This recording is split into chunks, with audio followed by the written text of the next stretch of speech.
Hey guys, have you heard the statement ignorance is bliss? Well, that statement is ignorant.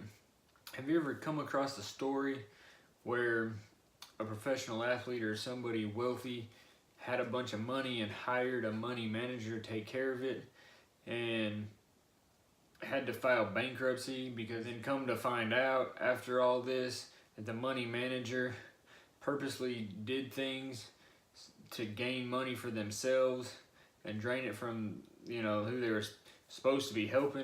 And it wasn't that this person was dumb or unskilled, they were just ignorant in how to handle money and they got taken advantage of. So ignorance will get you run over quickly. Learning is not a period of life, it is a way of life. It is what separates the successful from the unsuccessful. CEOs read an average of 4 books a month. The mega wealthy people you hear about read several hours a day. And you may say, well, I don't have several hours a day, but you have more time than you think you do. Over 200 successful people, including 7 billionaires and 13 Olympians, were interviewed, and they were asked a question: what is the #1 secret to productivity? And the answer that occurred the most was they focus on the minutes, not the hours. And you may not have hours, but you do have minutes. We all have 24 hours in a day. That's 1,440 minutes. The average person spends 50 minutes each day scrolling social media sites. That's 25 hours a month. The average American watches 5 hours of TV a day. That's over 35 hours a week. If you cut out 1 hour of TV a day, that would be 365 hours a year. Divide that by a 40-hour work week and you now have 9.5 weeks of extra productive time each year. If you wake up 1 hour earlier each day, you gain 15 days extra each year. Looks like I found you time to read and grow. You can thank me later. 94% of the wealthy continually read to grow. Poor people do not read to grow if they read at all. Successful people know they can't afford to be ignorant, and if they know they can't afford it, then neither can you. Brian Tracy puts it this way: you are locked in place at your current level of knowledge and skill. You can go no further than what you now know. Your future largely depends on what you learn and practice from this moment forward. Studies have shown that if you read for 30 minutes each day in a field of your choice, in 5 years you will become an expert in that field. There are more ways to learn than just reading. You can listen to podcasts, audios, watch teaching videos. You can talk to somebody that has some knowledge you like to glean from them, but talking to someone has its limits though. Listening to podcasts while doing something that you already have to do is a great use of your time. For example, when you're driving to where you already have to drive through. The average American spends 42 hours a year stuck in traffic. Think of all the knowledge and wisdom you can gain by going to Automobile University.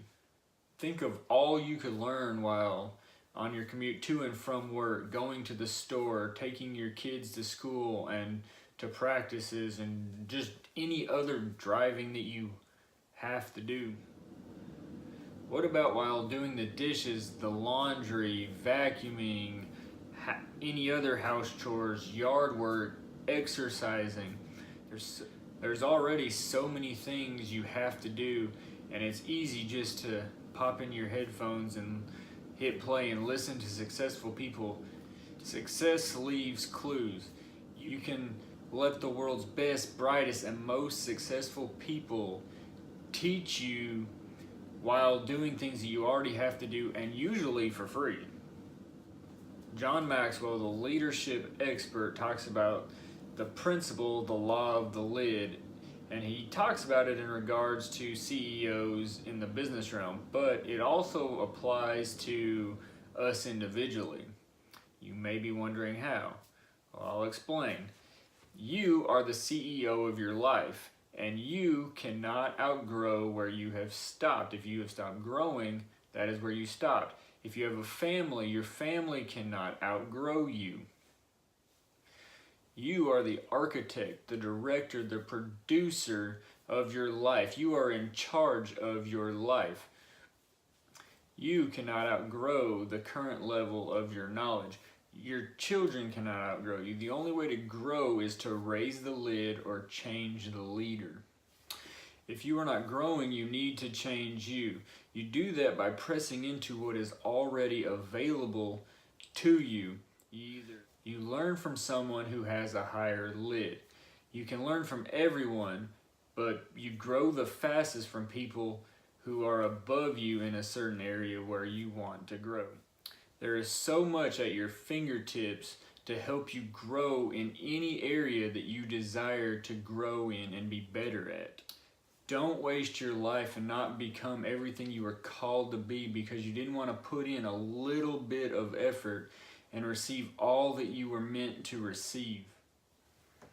Successful leaders are intentional. Unsuccessful leaders drift. Start by becoming intentional about everything in your life. When you become intentional about your life, things start to change. God has already put it inside you. You just have to tap into it. You have to expand yourself to allow it to come out. It may seem hard, but it's as easy as book 1, chapter 1, page 1, or pressing play on an audio or a video teaching in marriage, finance, parenting, or any other area that you want to grow in. When you grow, your life grows, and everything you learn may not be for you, but be for somebody else to help them do what they are called to do. Remember, learning is not a period of life, but a way of life. Don't enter 2020 the same way you're leaving 2018 into 2019. Have a wonderful day and a blessed year, and remember, the best is yet to be. Hey guys, thanks for watching. I'm going to leave you with this. In Matthew 25, Jesus tells a parable about the talents, about the 3 people he leaves talents with. And the first 2 at the end of the parable come back with more. And the last one, he says, you were lazy. What were you doing with the opportunity I gave you? And if you think about it, it wasn't so much that he didn't work or do all these things. He just wasted his opportunity. He had to find a place to hide it so that it wouldn't be stolen by thieves. He had to dig the hole. He had to cover it back up. Then he had to dig it up. So it wasn't so much that he was lazy. He just wasted his opportunity. And God has given us opportunities in this life. And what are we doing with them? Are we just going around being busy doing things, going to work, paying bills, and neglecting the opportunity that God has given us? Everyone has a dream, but what are you doing with the opportunity God has given you? In Luke 19, Jesus tells a very similar parable with the same ending.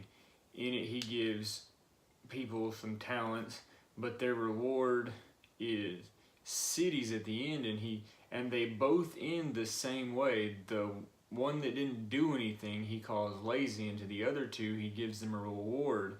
And in this case, it's cities. Their influence was greater. They had worked hard and expanded themselves, and they learned and they grew, and so now their influence was great.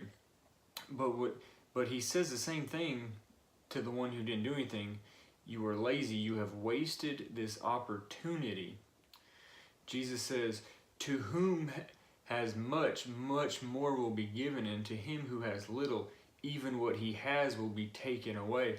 And when you don't grow and learn and use the opportunity you have, the opportunity that you were given will no longer be there. It's not too late to grow. It's not too late to start learning. It's not too late to become all who God has called you to be. There's more in you than you realize. And I'll leave you with these last two things. Isaiah 54:2, enlarge the place of your tent and stretch your tent curtains wide. Do not hold back. Lengthen your cords, strengthen your stakes. I was listening to a podcast today, and in it the guest host, Daniel Tardy, said, the best book you can read is the book you read. You can do this. You can live the life you want. When you grow yourself, your life grows. Have a wonderful day, and remember, the best is yet to be.